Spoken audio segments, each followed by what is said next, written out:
shed a big bright light on this very important issue. So now I want to welcome Gary Hirschberg from Just Label It. So what we're asking for is very simple. Is our country of, for, and by 6 chemical companies, or is it of, for, and by us? Reasonable parents who simply want to know to democratize the marketplace to make our choice.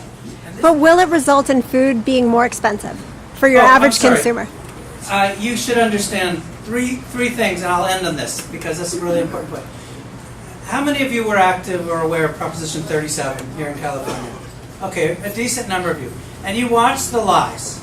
And you know, one thing I've learned in the last 4 years is that lies plus a lot of money equals truth. Okay? I mean, that's unfortunately what you saw in California. And here were the 3 lies. 1, they're proven to be safe, they don't need to be on the label. Not so. Not so. Thousands of scientists around the world would love to be funded to continue the research, and Harvey Karp can tell you about this, and Nina and Ken, that would love to do the actual objective research, not funded by the patent holders, to test that hypothesis. But when any scientist dares to study this stuff, they get shamed. They get actually literally, critiqued.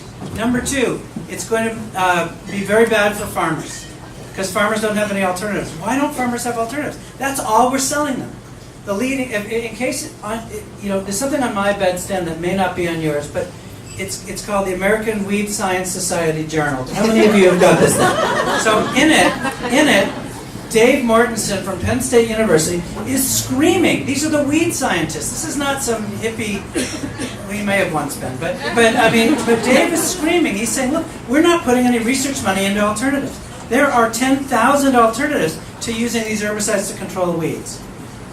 Farmers are stuck with these choices because this is what the chemical companies are selling them.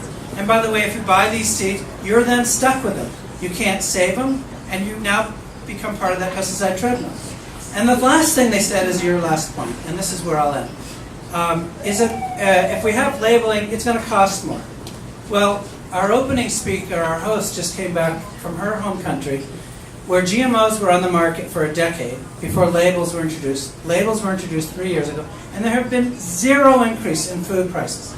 By the way, all of Europe, Japan, most of Asia, like I said before, Russia, China, Yemen, have labeling, okay? There's been no increase in food costs. So the answer is absolutely not. Go to justlabelIt.org.